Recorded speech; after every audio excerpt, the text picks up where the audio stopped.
What's up, everybody? I am the Big Man on Campus here, back for SBR Sports Picks and SBRForum.com here on my YouTube channel, breaking down and continuing our college football conference preview. We've done the American Athletic Conference. We've done the Big 12.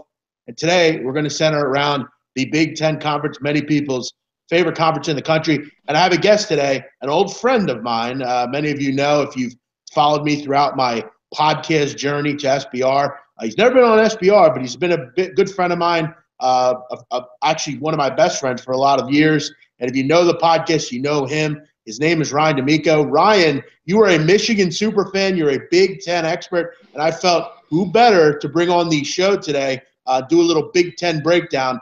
Ryan, how you doing today? I'm doing well, Jeff. Thanks. I appreciate it, man. Yeah, thanks for the kind words. Yeah, I mean, it's been a while since we've done something together just with, conflicting schedules and whatnot. So, yeah, I mean, what better time to do something than with college football here? I was actually just thinking today, we're like 2 months away, which is hard to believe. So, I mean, that's beautiful. Like, I can't wait for week one of the college football season to start. It's going to be fantastic. Should be another fun year. Yeah, college football actually starts a week earlier this year, Ryan, with 4 or so games. Several of which are in other countries and things like that. But we've done a couple already. We look to continue our breakdowns here. And, like I said, I thought you were a great person to have on for this. I know my co-host, current host, Donnie Rightside, he's not a big college football fan early on. He's kind of, as the months get closer, he gets a little bit more interested. And I know, Ryan, you study the Big Ten. You're a Michigan super fan, you can call it. This is your wheelhouse. I know when sports betting comes around, you're a big college football bettor and you enjoy Big Ten. So what we'll do here, we'll break down the conference team by team, not going in wide depth with some of these teams, just because on my show here I'm trying to give out futures and ones that I really like. But let's jump into it. We'll start out with a couple teams that several of which we're excited about. And you look at a team like Indiana. I'm not saying I'm excited about this team. I don't think they're going to win anything. But I think it's going to be a tough year for the Hoosiers. I mean, you look at last year, Kevin Allen axed by the athletic director, some issues there with some relationships and that kind of thing. He gets the boot. And you look, they've leaned, Ryan, on Devine Redding, Jordan Howard, Kevin Coleman. They've had all these guys for a lot of years. Now they don't. They don't have that. Richard Legault doesn't have that safety blanket underneath to hand the football off to. They don't have some of these big run stoppers up front that they've had over the last couple of years. And you look at Legault, he has to be better. 17 interceptions last year, 57% completion percentage, has to cut down, but not a lot of weapons for Indiana. You look at this win total at 6. They start out the season, Ryan, right out of the gates at Ohio State. A tough game there. You get a couple wins, you would think, against Virginia, Florida Atlantic, or Florida International, but then you got to go to Penn State, Michigan State. You also get Wisconsin. There are some bad teams in this conference, but overall, Indiana's going to have some trouble. Yeah, actually, it's funny we start off with Indiana because Indiana is actually a team. I mean, dude, when it comes to football, Jeff, you and I do think, I will say that we think very similarly with teams we think are going to be up and teams we think are going to be down. So I'm really high on Indiana this year. I think with Legault, people might call me crazy, but I think he's someone that potentially could get to the NFL. I don't want people to think I'm crazy, but watch him this year. I'm telling you, he's going to take a big step forward. I mean, this is a team that's had a 1,000-yard rusher on three straight seasons coming into this year. They're obviously going to have to reload at that position, but I think they'll be okay. For me, what separates them is what we've talked about Indiana over the last handful of years. Defense has kind of been their issue. They've been able to score points with people, but they couldn't get stops. Last year, that kind of changed, and I think it will continue to trend in that direction this year. They're going to get stops. They're going to be better on that side of the football. To me, with the solid quarterback play and with that improved defense, keeps getting better as the season goes on. I think Indiana is definitely a team that's going to take a step forward, and I think Indiana will win one of those games that you mentioned, whether it's Wisconsin, whether it's one of their more difficult games. I think they can beat Wisconsin personally, and I look for them to possibly win that game. But they'll definitely steal one of those games this year. Absolutely. I like Indiana going forward. Yeah, and we failed to even mention, Ryan, the really good receivers. They had Simi Cobbs, Nick Westbrook, two good receivers. Legault's going to have plenty of options to throw the football to. And they bring in Tom Allen, who was their defensive coordinator, now has the reins. I'm not a big fan of coordinators to coaches. I don't necessarily like to back them from an against the spread perspective, just because it constantly seems like they're too conservative and they don't want to screw things up. And from an ATS perspective, it's hard to get involved game to game. But I got to tell you, I think you're right. I think the 6 wins is a little conservative. I think they're a bowl team. I really do. And I think you make a really good point about needing to go and win one of those, those games that maybe 2 years ago they would have lost. But you look at last year, I mean, they've always played some of these really good teams close. I mean, I remember last year, I think it was, they went into Ohio State and really, had the ability to win. I have to look exactly who it was against, but again, they gave Michigan a battle last year too. I mean, sure, that's who it was.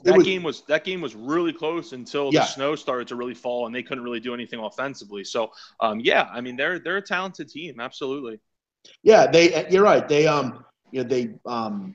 took Michigan to the end. Had a pretty decent game against Penn State. They almost won their bowl game against Utah, which is always a tough team to play. So, an up-and-coming year. I think they're going to have a better year, and I think it's 6 wins. I think there's some value maybe taking that. Is it going to be a play of mine? Probably not, but I do think Indiana is going to be a team that you definitely have to look out for, especially with Legault, with another year under his belt. I think we'll get the interception thing kind of figured out. Maryland, I don't have a ton on, Ryan. Again, I think this team – it's hard to be as bad as they were. I mean, under the Randy Edsall era, that group, with Caleb Rowe and just that mess of a group. I mean, you remember that one year, Ron, where they just turned the ball over constantly. It was a constant problem. Your boy DJ Durkin, former coordinator at Michigan, comes in and look. I think in a number of years they're going to be a decent team down in College Park. The problem is they're a basketball school. They really always have been. And look, you look at some of these scheduling points here. I mean, why are you scheduling Texas in the first game of the season? I think that's a bad scheduling spot right out of the gate for them. I mean, again, I get tough scheduling, but I don't know that they're ready to compete at that level. It's kind of a tough taste to send your team. It's a good way to say, hey, I think we're good, but to get crushed into oblivion and lose by 20 plus doesn't make a lot of sense to me. But I don't have a ton on them. I think they have a whole new quarterback. They lost Will Likely. He's gone, went to the NFL. Not a lot to be excited about. I think in a couple of years they'll be competitive. Jeff, they're going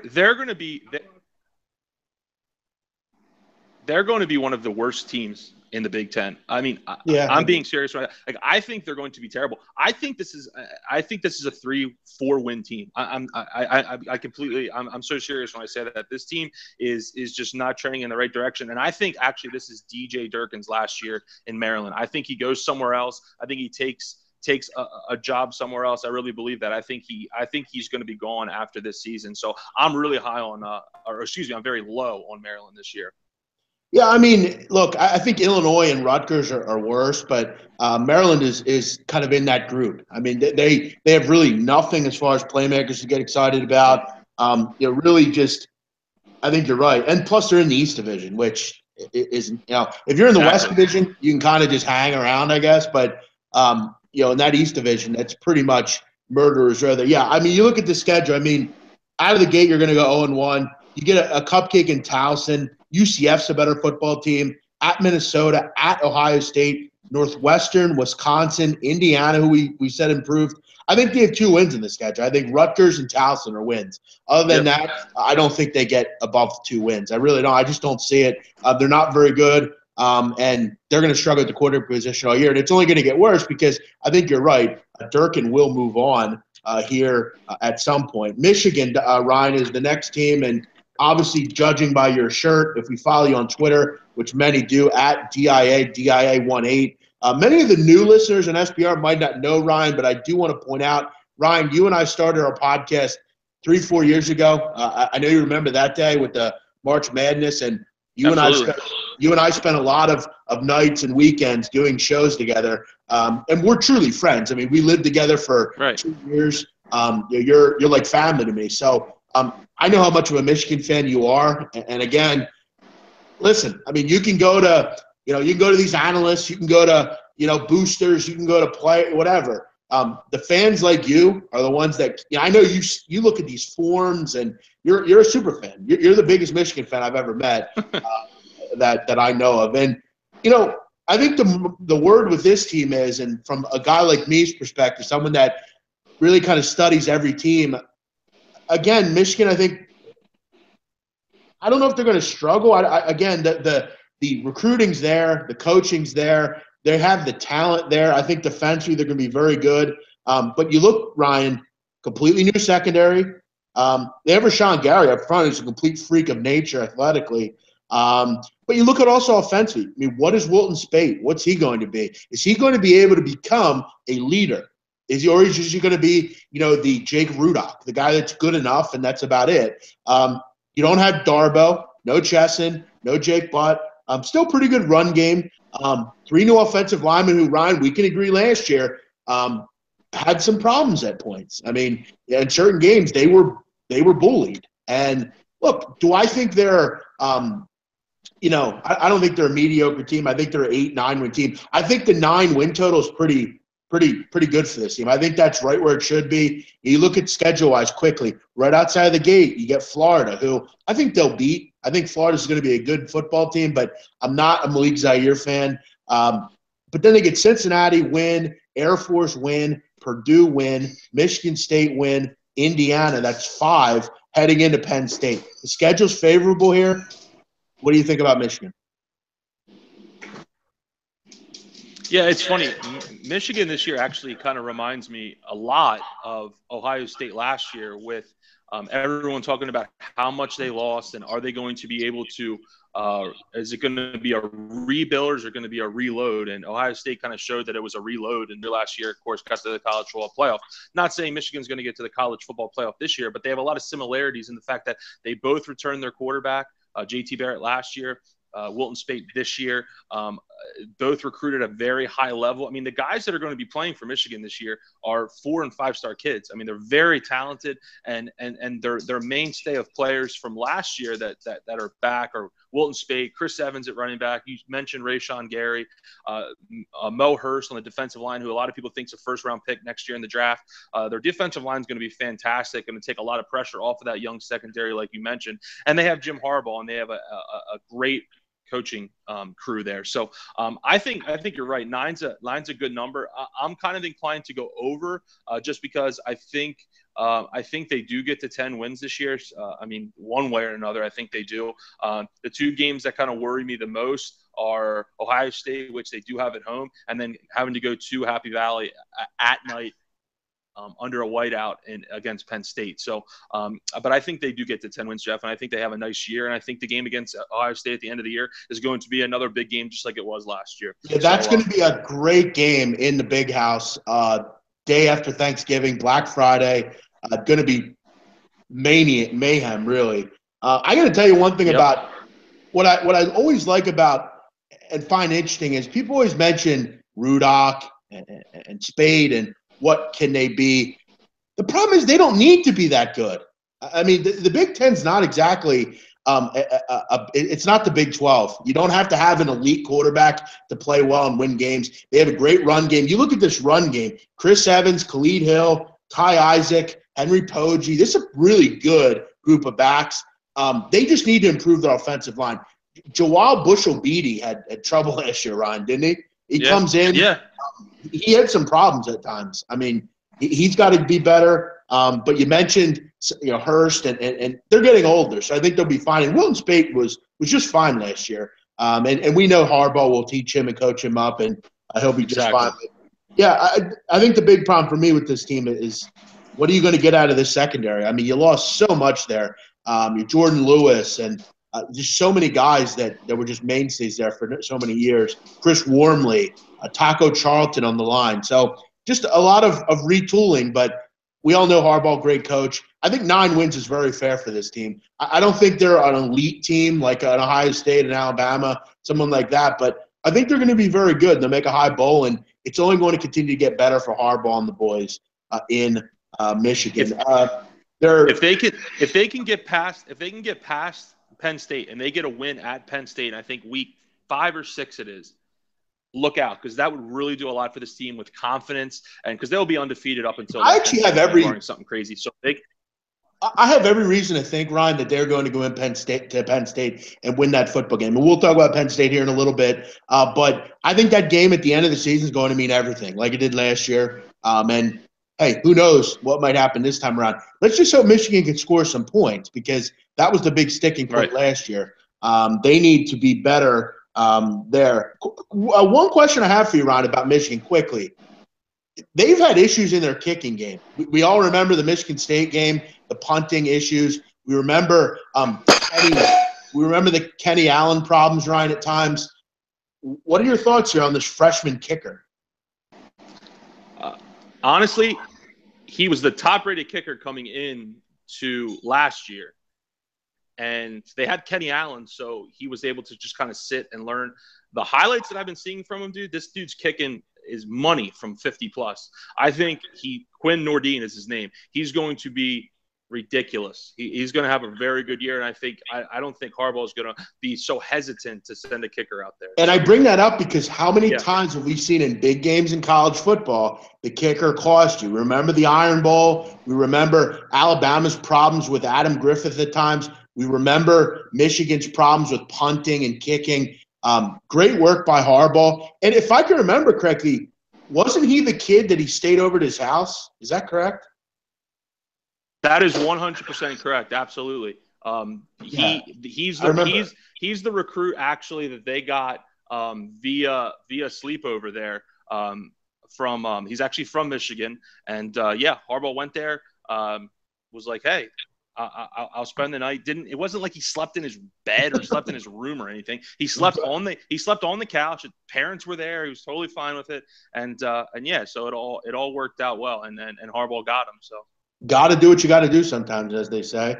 Ryan, the state counterparts there in Michigan are the Michigan State Spartans. And I got to tell you, I think this is a tough year, another tough year for Michigan State. Last year, 3-9. Their only wins coming against Furman, Notre Dame, and Rutgers. Big deal. Again, very tough last year for D'Antonio. And I got to be really honest with you. I don't think it's going to get any easier. I think L.J. Scott will obviously be a light and shining armor for them. But at the end of the day, they have a lot of off-the-field problems. No quarterback. There's no Connor Cook walking through the door. D'Antonio is obviously visibly annoyed with what's going on. They need to retool there. But you look at last year, 24 points a game, 104th in the country, not good enough. You remember, Ryan, Furman took them to the last couple minutes in that game. That game could have been totally different. We saw kind of what Notre Dame was last year. And Rutgers, they were outscored 220-0 against the four-core Big Ten team. So beating them 49-0 means nothing. So you beat Rutgers 49-0, and you were still 104th in the country in scoring. You look at this schedule, Ryan, early on. Not bad. Bowling Green's retooling. Western Michigan's retooling. What do you have with Notre Dame? Iowa. You could go into the season 3-1, which would be good. But, again, I think it's going to be a long season. I don't think they're bowling either. I think 6.5 is a little high. I think they're a 5-win team probably. They'll beat, Indiana maybe. They'll beat Rutgers and Maryland, but Northwestern's good. Penn State's very good. Ohio State. It's going to be another year where D'Antonio needs to fix this program and get it straightened out before they can go and win games, because they have some issues right now in East Lansing. They have some major issues, Jeff. This is a 3-win team last year when they didn't have all these distractions to deal with. And that's the way I look at this, is all these distractions that have come out over this last kind of calendar year, 6 months, where's their head at? And this is a team people like to pick on Michigan because Michigan only returns 6 starters. This Michigan State team only returns 5. They return less starters than Michigan does. And this is a team that only won 3 games last year. I think D'Antonio, I think he's another coach that could possibly be done after this year. I really believe that. I think D'Antonio is really, I don't even know how to describe them, Jeff. What's going on there is terrible. I mean, the amount of players that they have dismissed from their team for disgusting acts is terrible. And I don't think it's gotten enough publicity, to be honest with you. But on the football field, this is a team, again, I think is going to struggle. I'll actually be in Ann Arbor for the Michigan State game this year, and I really hope Michigan just takes it to them and Harbaugh just does not let up. And I hope it's a kind of an ass whipping. So I think Michigan State really takes a kind of, I can't say they're going to take a step back because they won 3 games last year. I think they're kind of the same boat they were last year, and really struggle. Yeah, I mean, I think they need some fresh ideas in the play calling market. I mean, they're boring. That pro style offense is boring. It really and Ryan, you look at, for the record, I will say this: they did lose a lot of close games last year, but you look at their turnover margin in 2015, plus 14, 2016, minus 5. That's a 19-point margin change. I mean, that's why you're losing close games. Again, they had but they had a better defense last year too. They had Malcolm McDowell. They had guys that, not Malcolm McDowell, Malik McDowell. They had options there. But this year they're obviously rebuilding. I think I think they'll win more than 3 games. I think they're a 5-6 win team. I think a success would be to go bowling here with a young team. We'll see what happens. Go ahead. When's the last time that we talked about a team that was playing for a national championship or in the college football playoff, and now 2 years later they're quote unquote rebuilding?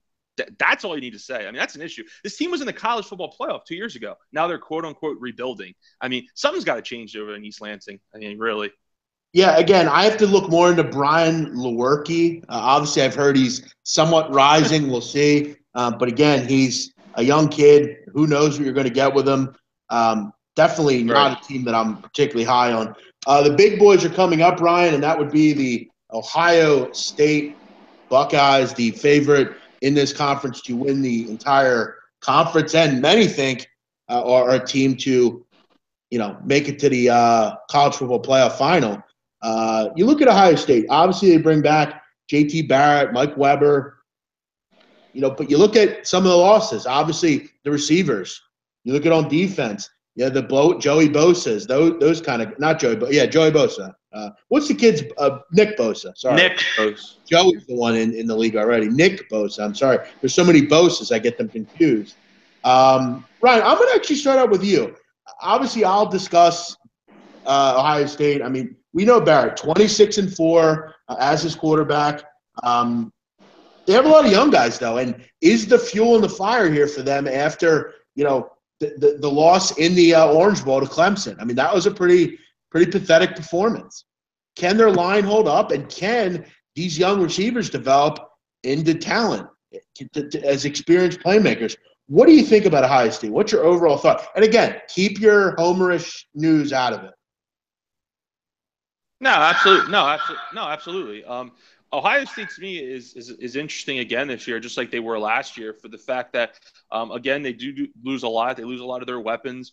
Curtis Samuel's gone. They're going to have to kind of lean on Mike Weber and the young freshman coming in. I'm at a loss for his name, running back. So to me, my big thing, and I saw it against Michigan last year, although they did find a way to win that game, and then I saw it again in the college football playoff against Clemson. J.T. Barrett needs to figure out how to throw the ball downfield.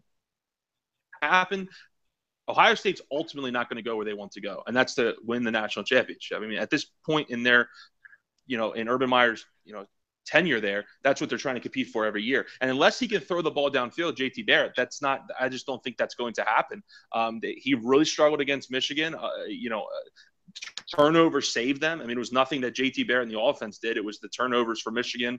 And then obviously he struggled against Clemson big time, and they didn't score any points. I mean, they didn't score any points in the bowl game, the only team to get shut out. So they're going to be good this year. Obviously, getting Penn State at home is huge. I mean, they have to go to Michigan, so that's going to be difficult. But obviously, those are the two big games. I mean, what do they do against Penn State, and then what do they do in the last game against Michigan? But look, I mean, they're very talented. I mean, the way they reload, the way that they're recruiting right now is, I mean, they're right up there with Alabama, and it seems like every week you look at the recruiting websites and they're pulling in another 4 or 5 star kid. I mean, an ESPN 300 recruit. So they're going to be talented. The talent's there. Let's see how they all put it together, and I definitely think this is this is a team that's going to compete for the Big Ten championship and compete for the college football championship. Absolutely. Obviously, replacing Lattimore, Hooker, and Gary and Conley is going to be huge. But like you said, reloading every day, reloading every week. But again, I mean, still guys that I think are going to be just fine. They have,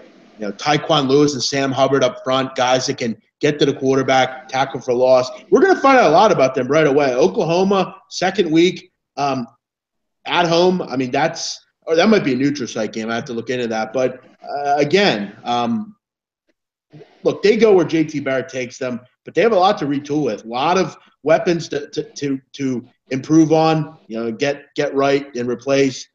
And defensively, they have some problems. But I think overall, if they can beat Oklahoma, they will go into that final game against Michigan undefeated. I think they can beat Penn State to get that game at home.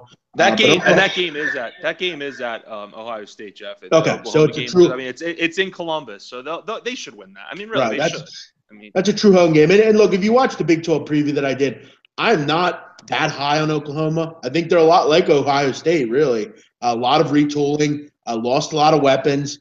Defensively, what are they going to be? And again, they were third defensively last year, Ryan, in the country, Ohio State. Very good, but you look at that turnover margin, third in the country, not in the conference, in the country. Yeah. Didn't they create turnovers like they did last year? And can JT Barrett throw the football down the field? A lot of question marks. I think there's teams that in this conference that, have a little bit more weapon-wise. We'll see. I mean, it's Ohio State. They always get the best of the best. Ryan, many people's trendy pick to win this conference is the Penn State Nittany Lions, and how quickly we forget the basement that this group was in several years ago. And look, we can attribute a lot of the success to Bill O'Brien, but we have to give a little credit to James Franklin. He's been very good in his time there, maybe a little overrated, maybe not ready for the big stage. There's a lot of press around this team this year. And if you're familiar with Happy Valley, it's like any other college town. They love their football. It's up in the middle of nowhere. And a lot of pressure's on Trace McSorley and this group to win right now. I mean, you look at, this group, I mean, should be really good offensively under Joe Moorhead. Another year into this system. They were able to put up a ton of points last year. Saquon Barkley's back and healthy. Offensively, Ryan, they should be really good. Defensively, they had a lot of injuries last year to their linebackers, to their defensive line. They had some problems up on that line. They get all those guys back. You look at last year. I mean, 3.4 gains of 30-plus yards per game. That was seventh in the FBS, which is really, really impressive. A lot of big play capabilities there. You look at early on. I mean, this schedule is pathetic early on. I mean, Akron's going to be bad. Pittsburgh can't stop you and me. Georgia State, Iowa, Indiana, 5-0. At Northwestern will be a tough football game. You get Michigan, Ohio State. That's three really tough games back to back to back. Definitely a breakthrough from this team. We saw a lot in that game against USC. Will Penn State, Ryan, live up to the expectations?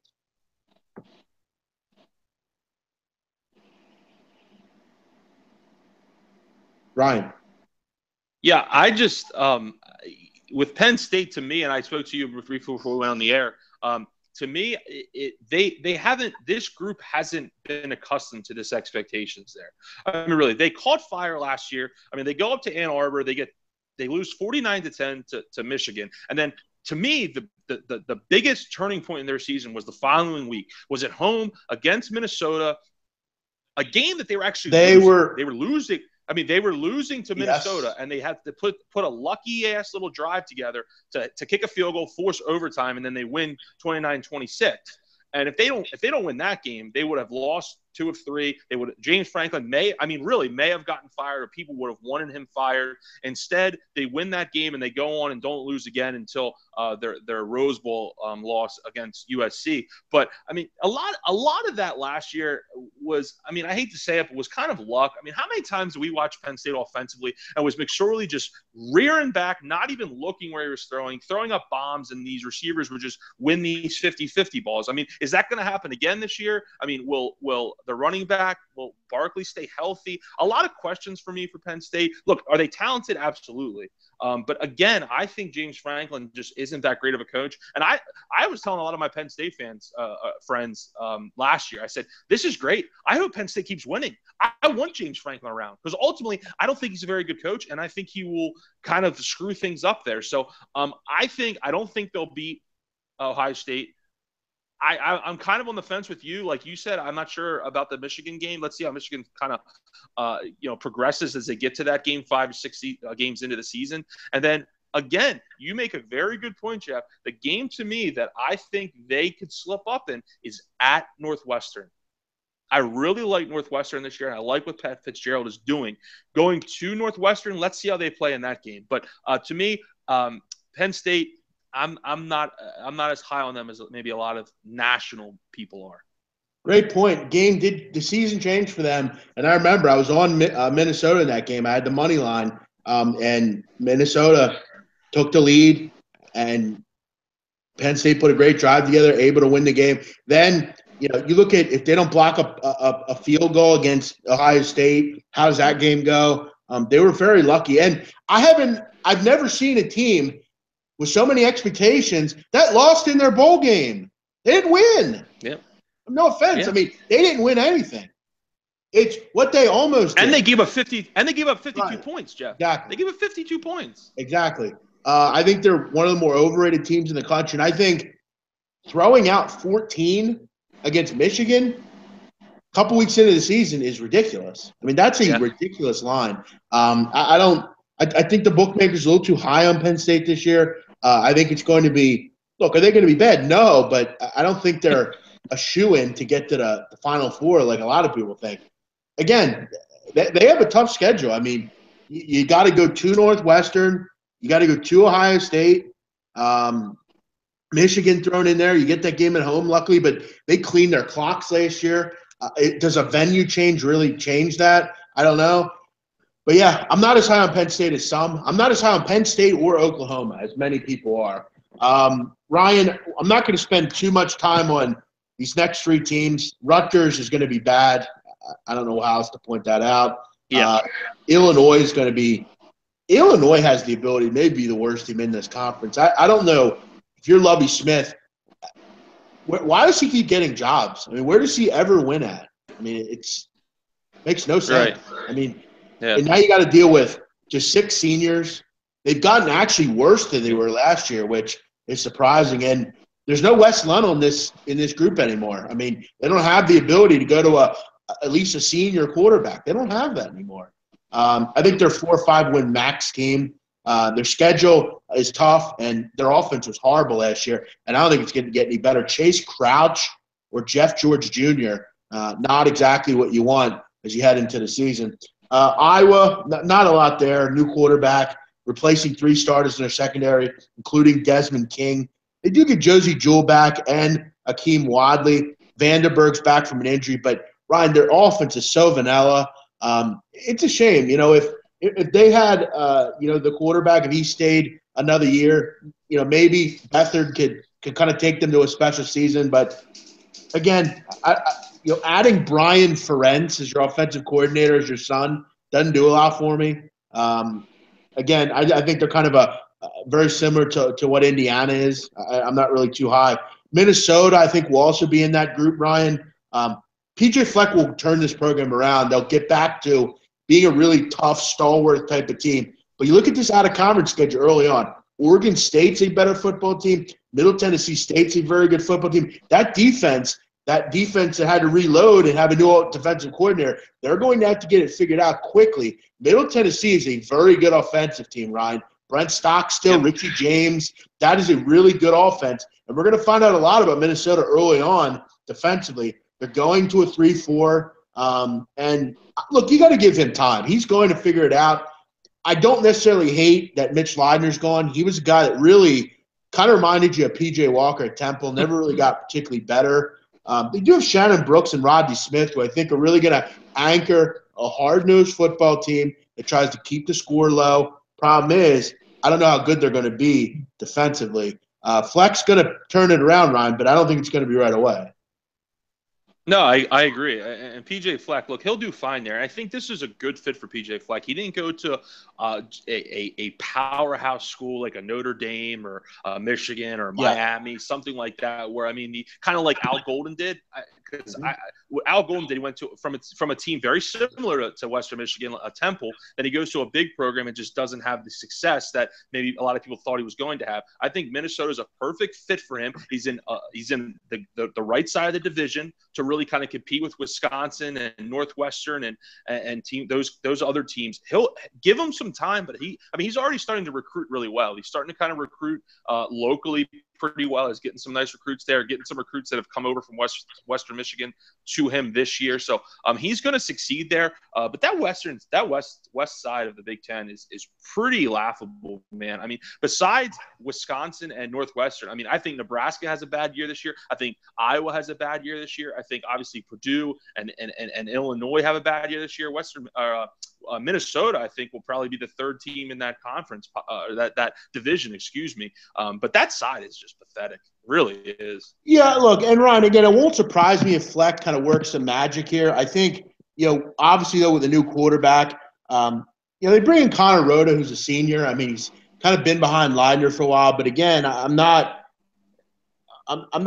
big into first-year coaches in a new program. But I got to tell you right now, that is a really good place to go if you're PJ Fleck. You have the ability to recruit in areas that there's no D1 program. You can go to North Dakota. You can go to Montana, Wyoming, South Dakota. There's big, bruising kids. There's really tough, hard-nosed farmer kind of kids.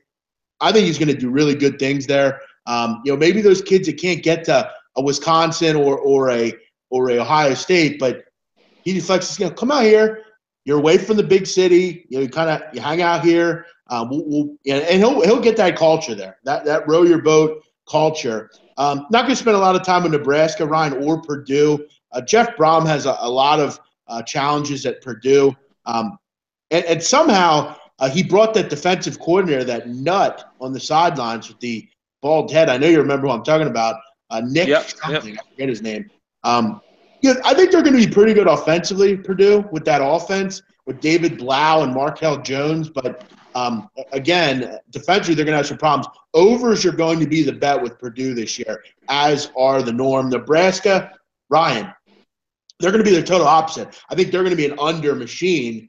Tanner Lee is their quarterback. I don't know if you remember Tanner Lee, former Tulane quarterback.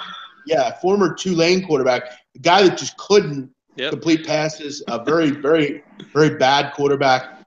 Bob Diaco comes over from UConn, a good hire here on the defense. Should shore up a pretty good defense from last year. A tough schedule here for these guys, and uncertainty at skill positions really bother me here. Another guy, though, Tommy Armstrong, though, that really never got any better over his career.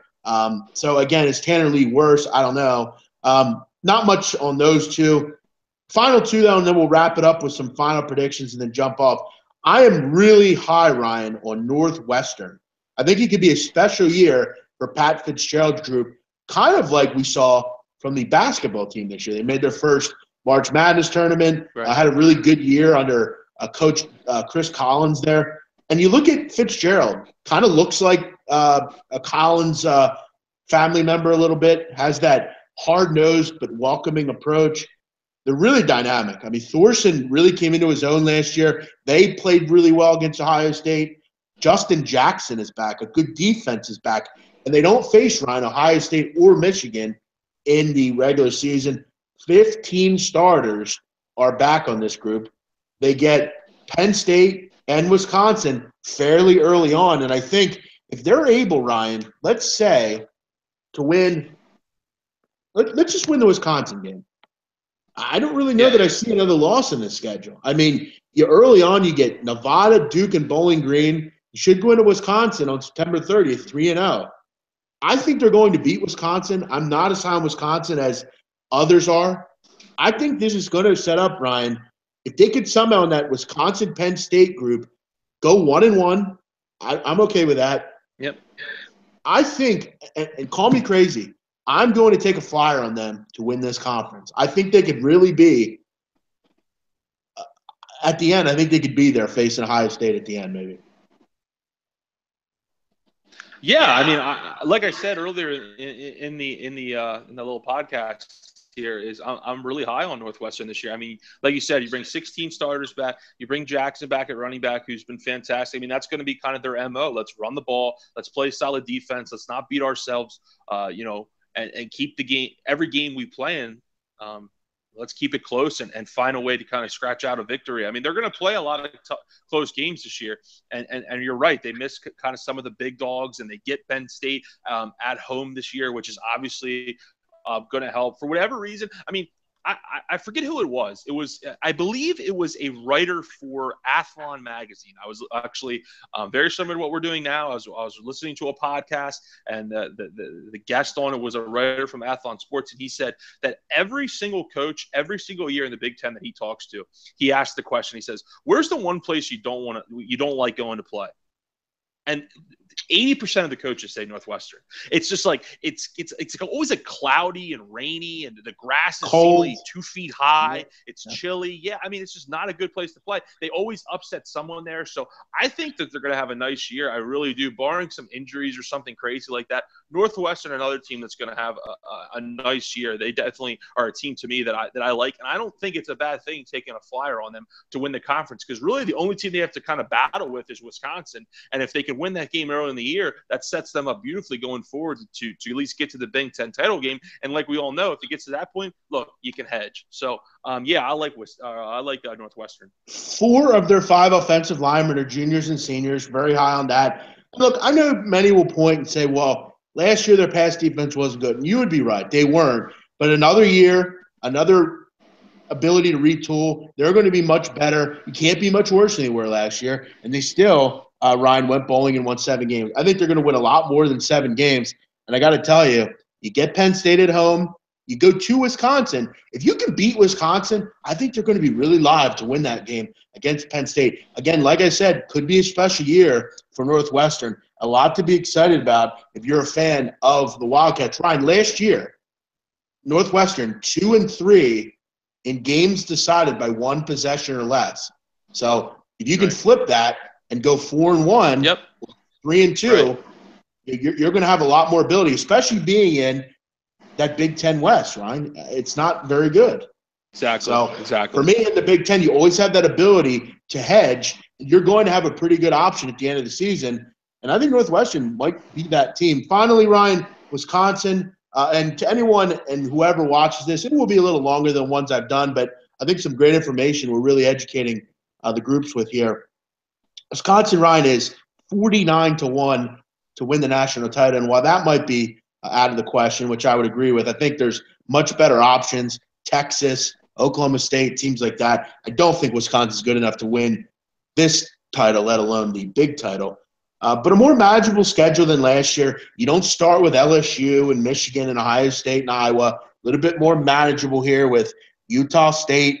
Go to see Lane Kiffin at Florida Atlantic. You get BYU, which is always a tough game. But you should really start out the season 3-0. They've won 21 games over the last 2 seasons with our friend Paul Christ, who is not exactly a people person, but seems to always do well at this school. Broderick Shaw's back, been a good offensive line, but the question is, can Alex Hornibrook lead this team? Does he need to lead this team? Can he be just average and they can win the game? The problem is you lose Vince Beagle, you lose Watt on that defense, 2 leaders.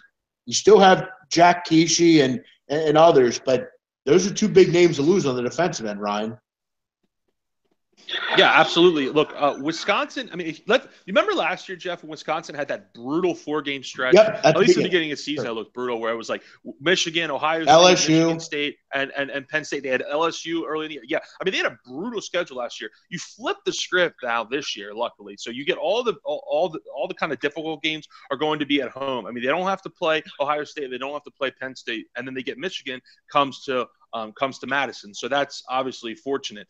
They do lose Corey Clement, obviously, but he was banged up a lot last year. They have a lot of talent in the backfield with Pitt transfer, Chris James.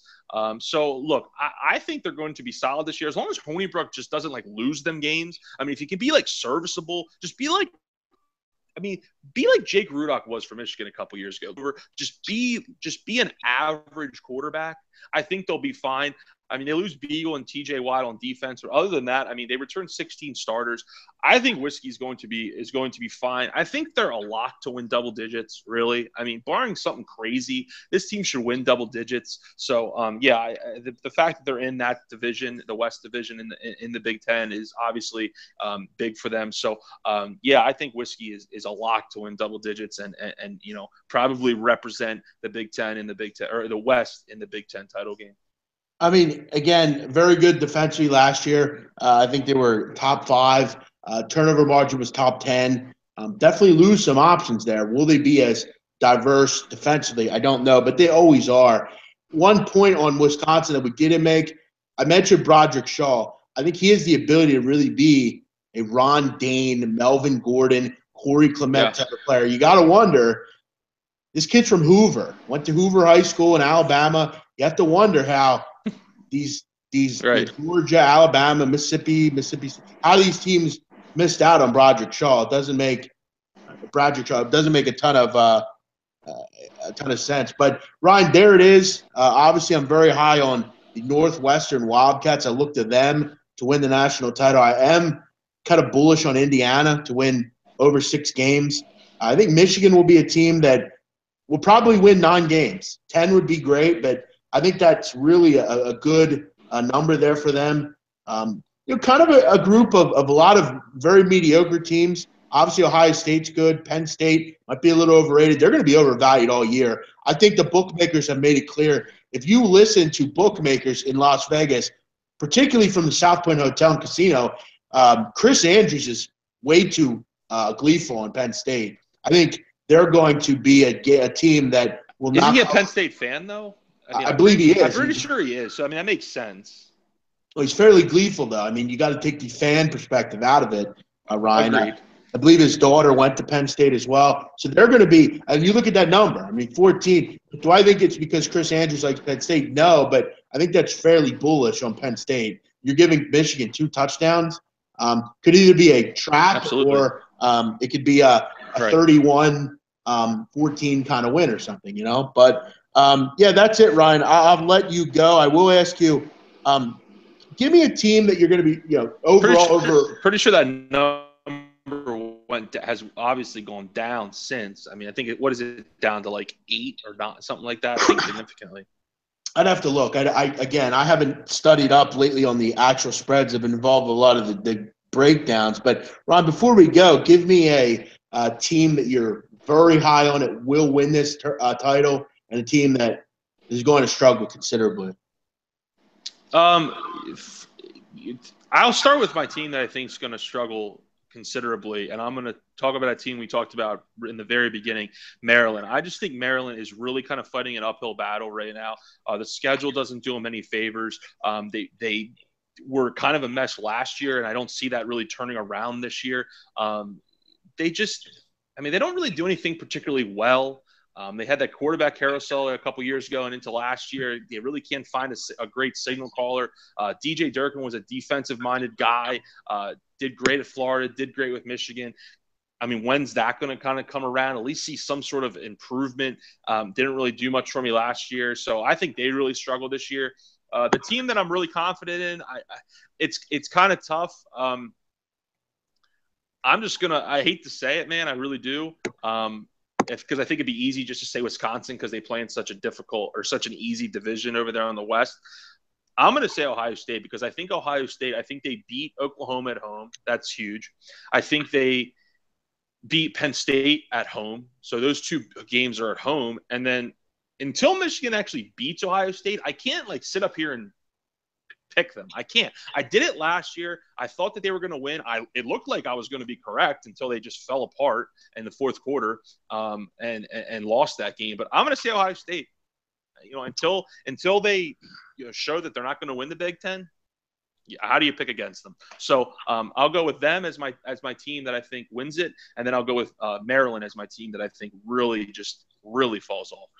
I agree with you. I think Maryland, Rutgers, Illinois all really struggle. There'll be good bet against. I think Purdue will be a very good over team. I think Nebraska will be very much an under football team. I think they're going to be all about. I think they're going to look, Ryan, a lot like UConn looked with Bob Diaco.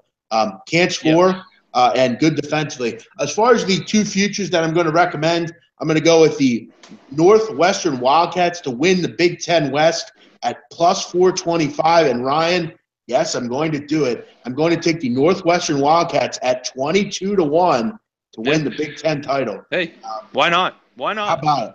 Why not? I mean, really? Yeah, they have an opportunity.